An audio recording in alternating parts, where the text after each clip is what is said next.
കോൺഗ്രസിന്റെ മുഖപത്രമായ വീക്ഷണത്തിൽ രാഹുൽ മാങ്കൂട്ടത്തിലിനെ അനുകൂലിച്ചും അദ്ദേഹത്തിനെതിരായ ആരോപണങ്ങളെ രാഷ്ട്രീയ വൈരാഗ്യമായി ചിത്രീകരിച്ചുകൊണ്ടും ഒരു ലേഖനം പാർട്ടിക്കുള്ളിൽ വൻ പൊട്ടിത്തെറിക്ക് വഴിവെച്ചിരിക്കുന്നു. പാപം ചെയ്യാത്തവർ കല്ലെറിയട്ടെ എന്ന തലക്കെട്ടോടെ വന്ന എഡിറ്റോറിയലിനെതിരെ മുൻനിര നേതാക്കൾ രംഗത്ത് വന്നതോടെ വീക്ഷണം മാനേജിംഗ് ഡയറക്ടർ ജെയ്സൺ ജോസഫ് വിശദീകരണവുമായി എത്തി. വിഷയം കൈകാര്യം ചെയ്യുന്നതിൽ ജാഗ്രതക്കുറവ് ഉണ്ടായി എന്ന് MD ജെയ്സൺ ജോസഫ് സമ്മതിച്ചു. എഡിറ്റോറിയൽ ബോർഡിനോട് വിശദീകരണം തേടിയിട്ടുണ്ട്. ആരാണ് ബോർഡിന് നിർദ്ദേശം നൽകിയതെന്നും ആരാണ് ലേഖനം എഴുതിയതെന്നും കണ്ടെത്തി അവർക്കെതിരെ നടപടിയെടുക്കും എന്ന് അദ്ദേഹം വ്യക്തമാക്കി. വീക്ഷണം നിലപാടല്ല, പാർട്ടി നിലപാട്.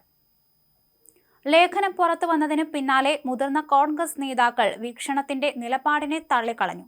മുഖപ്രസംഗം എഴുതിയ ആളോട് പോയി ചോദിക്കണം. രാഹുൽ വിഷയത്തിൽ നിലപാട് മാറ്റാൻ ആർക്കും അവകാശമില്ല എന്നായിരുന്നു VD സതീശന്റെ കടുത്ത പ്രതികരണം. ലേഖനത്തെക്കുറിച്ച് എഴുതിയ ആളോട് ചോദിക്കണം. ഇത് ശബരിമല വിഷയത്തിൽ നിന്ന് വഴിതിരിച്ചു വിടാനുള്ള ശ്രമമാണെന്ന് രമേശ് ചെന്നിത്തല പറഞ്ഞു. വീക്ഷണത്തിൽ വന്ന എഡിറ്റോറിയൽ കോൺഗ്രസിന്റെ നിലപാടല്ല, പാർട്ടി നിലപാടിൽ നിന്ന് വ്യത്യസ്തമായി പറയാൻ പാടില്ലെന്നും K മുരളീധരൻ പ്രതികരിക്കുകയും ചെയ്തു. ലേഖനത്തെ തള്ളിപ്പറഞ്ഞതിനൊപ്പം മറ്റ് വിഷയങ്ങളിലേക്ക് കടന്ന് ശക്തമായ വിമർശനം ഉന്നയിച്ചു. പാപം ചെയ്യാത്തവർ കല്ലെറിയട്ടെ എന്ന പ്രയോഗം CPMനെയും BJPയെയും ഉദ്ദേശിച്ചാണ്. സ്വർണ്ണക്കൊള്ള മറച്ചുവെക്കാൻ രാഹുൽ വിഷയം ഉയർത്തിയാൽ പ്രതിരോധിക്കും. രാഹുലിനെതിരെ പരാതി കൊടുത്ത സ്ത്രീക്ക് മാത്രമല്ല, മുകേഷിനെതിരെ പരാതി കൊടുത്ത സ്ത്രീക്കും മാനമുണ്ട്. സ്ത്രീകളുടെ മാനത്തിന് മേൽ ആര് കളിച്ചാലും അത് അംഗീകരിക്കാൻ ആകില്ല. തന്റെ നിലപാട് പാർട്ടി നിലപാടാണ്, അതിൽ ഉറച്ചു നിൽക്കുന്നു, മുരളീധരൻ പറഞ്ഞു. പാപം ചെയ്യാത്തവർ കല്ലെറിയട്ടെ എന്ന തലക്കെട്ടോടെയാണ് വീക്ഷണം മുഖപ്രസംഗം. രാഹുൽ മാങ്കൂട്ടത്തിൽ രാഷ്ട്രീയ ഗൂഢാലോചനയുടെ ഇരയാണ് എന്നാണ് കോൺഗ്രസ് മുഖപത്രത്തിൽ പറയുന്നത്. കഴുത്തോളം മാലിന്യത്തിൽ മുങ്ങി നിൽക്കുന്ന CPM കോൺഗ്രസിന്റെ കുപ്പായത്തിൽ തെറിച്ച ചാണകത്തുള്ളി കണ്ട് മൂക്കു പൊത്തുന്നത് പോലെ രാഹുലിനെ ചൂണ്ടിക്കാണിച്ച് കോൺഗ്രസിനെതിരെ സദാചാര പ്രസംഗം നടത്തുകയാണെന്ന് വീക്ഷണം വിമർശിക്കുന്നു.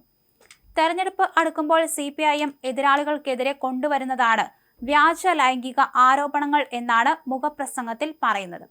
1996 സൂര്യനെല്ലി പീഡനക്കേസ് കോൺഗ്രസ് നേതാവിനെ ലക്ഷ്യം വെച്ചുള്ള CPIM ഗൂഢാലോചനയായിരുന്നുവെന്നും 2006 2011 ഐസ്ക്രീം പാർലർ കേസിൽ മുസ്ലിം ലീഗിന്റെ ഉന്നത നേതാവിനെ അപവാദത്തിന്റെ ചുഴിയിലേക്ക് തള്ളിവിട്ട് പൊതുസമൂഹത്തിൽ തിരസ്കൃതനാക്കാൻ CPIM ശ്രമിച്ചെന്നും വീക്ഷണം ആരോപിക്കുന്നു.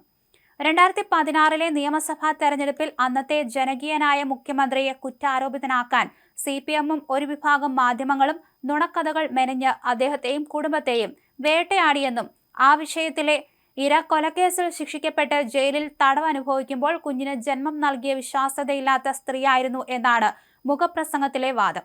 ആ ഗൂഢാലോചന പരമ്പരയിലെ ഇങ്ങേയറ്റത്തെ കണ്ണിയാണ് രാഹുൽ മാങ്കൂട്ടത്തിൽ.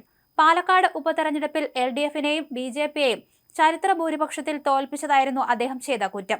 ചെറുപ്പക്കാർ കോൺഗ്രസിൽ വളർന്നു വരുന്നത് CPM ഭീതിയോടെ കാണുന്നു. രാഷ്ട്രീയ സർഗാത്മകതയും പ്രതിജ്ഞാശേഷിയുള്ള ചെറുപ്പക്കാർ വളർന്നു വന്നാൽ അത് CPIMന്റെ ഗോത്രഹത്യയിലേക്ക് എടുത്തെറിയുമെന്ന് അവർ തിരിച്ചറിഞ്ഞിട്ടുണ്ട് എന്നും വീക്ഷണം മുഖപ്രസംഗത്തിൽ പറയുന്നു.